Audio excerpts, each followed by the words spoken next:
Assalamualaikum warahmatullahi wabarakatuh.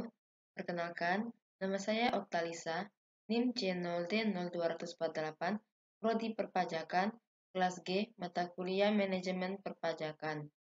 Baiklah, di sini saya akan mempresentasikan materi pajak penghasilan atau PPh.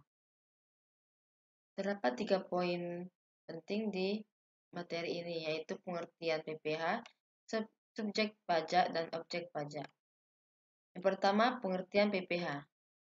Pajak penghasilan atau PPh adalah pajak yang dikenakan kepada orang pribadi atau badan atas penghasilan yang diterima atau diperoleh dalam 1 tahun pajak. Penghasilan yang dimaksud dapat berupa keuntungan, usaha, gaji, honorarium, hadiah, dan yang lainnya. Penghasilan adalah setiap tambahan kemampuan ekonomis yang diterima atau diperoleh wajib pajak dari manapun asalnya yang dapat dipergunakan untuk konsumsi atau menambah kekayaan wajib pajak. Yang kedua ada subjek pajak. Jenis subjek pajak, yang pertama ada subjek pajak dalam negeri, yaitu orang pribadi yang bertempat tinggal di Indonesia, orang pribadi yang berada di Indonesia lebih dari 183 hari dalam jangka waktu 12 bulan, atau orang pribadi yang dalam suatu tahun pajak berada di Indonesia dan mempunyai niat untuk bertempat tinggal di Indonesia. Yang kedua ada badan yang didirikan atau bertempat kedudukan di Indonesia, kecuali unit tertentu dari badan pemerintah yang memenuhi kriteria. Yang pertama adalah pembentukannya berdasarkan ketentuan peraturan perundang-undangan. Yang kedua, pembiayaannya bersumber dari anggaran pendapatan dan belanja negara atau anggaran pendapatan dan belanja daerah. Yang ketiga, penerimaannya dimasukkan dalam anggaran pemerintah pusat atau pemerintah daerah. Dan yang keempat, pembukuannya diperiksa oleh aparat pengawasan fungsional negara dan warisan yang belum terbagi sebagai satu kesatuan menggantikan yang berhak. Selanjutnya adalah subjek pajak luar negeri, yaitu orang pribadi yang tidak bertempat tinggal di Indonesia, orang pribadi yang berada di Indonesia tidak lebih dari 183 hari dalam jangka waktu 12 bulan, dan badan yang tidak didirikan dan tidak bertempat kedudukan di Indonesia, yang menjalankan usaha atau melakukan kegiatan melalui bentuk usaha tetap di Indonesia. Yang kedua, orang pribadi yang tidak bertempat tinggal di Indonesia.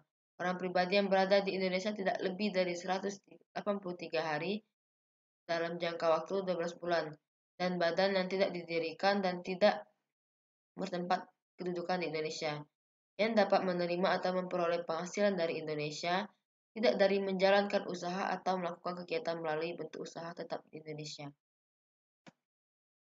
Selanjutnya ada bentuk usaha tetap. Bentuk usaha tetap merupakan subjek pajak yang perlakukan perpajakannya dipersamakan dengan subjek pajak badan. Bentuk usaha tetap adalah bentuk usaha yang dipergunakan oleh orang pribadi yang tidak bertempat tinggal di Indonesia.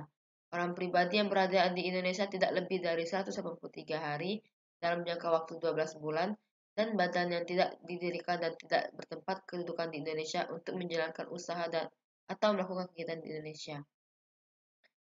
Mulai dan berakhirnya kewajiban pajak subjektif. Kewajiban pajak subjektif orang pribadi yang bertempat tinggal di Indonesia dimulai pada saat ia dilahirkan di Indonesia. Kewajiban pajak subjektif orang pribadi yang berada di Indonesia lebih dari 183 hari dalam jangka waktu 12 bulan, atau orang pribadi yang dalam 1 tahun pajak berada di Indonesia dan mempunyai niat untuk bertempat tinggal di Indonesia dimulai sejak hari pertama ia berada di Indonesia. Kewajiban pajak subjektif orang pribadi berakhir pada saat ia meninggal dunia atau meninggalkan Indonesia untuk selama-lamanya. Kewajiban pajak subjektif warisan yang belum terbagi dimulai pada saat timbulnya warisan tersebut, yaitu pada saat pewaris meninggal dunia. Selanjutnya, kewajiban pajak subjektif warisan tersebut berakhir pada saat selesainya warisan tersebut dibagi, di mana kewajiban perpajakannya beralih kepada ahli warisnya. Kewajiban pajak subjektif badan yang didirikan atau bertempat kedudukan di Indonesia dimulai pada saat badan tersebut didirikan atau bertempat kedudukan di Indonesia, dan berakhir pada saat dibubarkan atau tidak lagi bertempat kedudukan di Indonesia. Kewajiban pajak subjektif dari subjek pajak luar negeri yang menjalankan usaha atau melakukan kegiatan melalui bentuk usaha tetap di Indonesia dimulai pada saat untuk usaha tetap tersebut berada di Indonesia, dan berakhir pada saat bentuk usaha tetap tersebut tidak berada lagi di Indonesia. Sedangkan subjek pajak luar negeri yang memperoleh atau menerima penghasilan dari Indonesia tidak melalui bentuk usaha tetap, kewajiban pajak subjektifnya dimulai sejak adanya hubungan ekonomis dengan Indonesia dan berakhir pada saat tidak ada lagi hubungan ekonomis dengan Indonesia. Yang tidak termasuk subjek pajak ada 4, yaitu kan bagian yaitu ada kantor perwakilan negara asing, pejabat-pejabat perwakilan organisasi internasional, pejabat-pejabat perwakilan diplomatik dan konsulat atau pejabat lain-lain dari negara asing, organisasi-organisasi internasional. Ketiga ada objek pajak.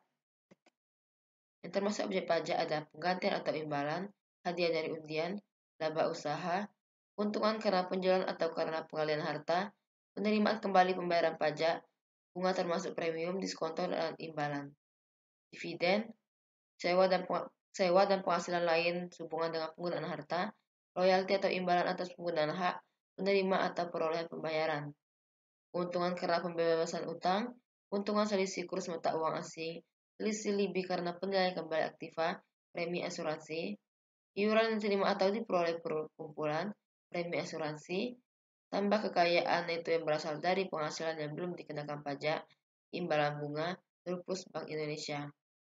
Bukan objek pajak, bantuan atau sumbangan, warisan, harta termasuk setoran tunai yang diterima oleh badan, penggantian atau imbalan. Yang termasuk objek pajak, pembayaran dari perusahaan asuransi kepada orang pribadi, dividen dari PT yang berasal dari laba ditahan, iuran yang diterima atau diperoleh dana pensiun, penghasilan dari modal yang ditanamkan oleh dana pensiun, bagian laba yang diterima atau diperoleh anggota dari perseroan komanditer, penghasilan yang diterima atau diperoleh perusahaan modal ventura. Beasiswa yang memenuhi persyaratan bisa lebih diterima atau diperoleh atau nirlaba, bantuan atau santunan yang dibayarkan oleh Badan Penyelenggaraan Jaminan Sosial. Sekian presentasi saya. Lebih dan kurangnya saya mohon maaf. Saya akhiri. Wassalamualaikum warahmatullahi wabarakatuh.